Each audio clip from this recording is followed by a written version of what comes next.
Good morning বন্ধুরা, আশা করি সবাই ভালো আছো। তো প্রতিদিনের মতো আজকেও সকালটা আমার অনেক আগেই শুরু হয়ে গেছে। আর এখন যাচ্ছি আমি সোনাকে ছাড়তে।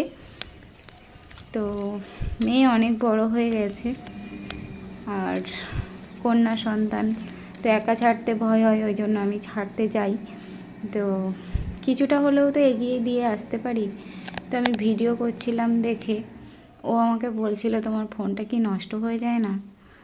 তো নষ্ট হয়ে গেলে আবার কিনতে হবে, ওই কিনে দেবে বড় হয়ে। তো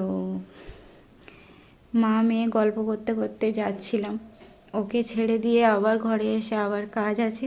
তো রাস্তায় যেতে যেতে দেখতে পেলাম আমাদের ডিয়ার জেঠিমা বাগান থেকে সবজি তুলছে, তারই একটা ছোট্ট ক্লিপ তোমাদের সাথে শেয়ার করলাম। আমরুল দেখো, হ্যাঁ, কোনো কিছুই তো বাদ যায় না। ভিডিও করছিস? হ্যাঁ, আমরুল, কপি পাতা, ফুলকপি, বাঁধাকপি, ফুলকপি, এই যে বাস হয়েছে। এই দিয়ে হয়ে যাবে। চিংড়ি মাছ কই? তুই যাচ্ছিস তো? চিংড়ি মাছ লাগা, আমি ছাড়তে যাচ্ছি। মালিকের ছবিটা তুল। এই তো কেউ নেই। মালিক বলে কেউ নেই, মালিক উপরে।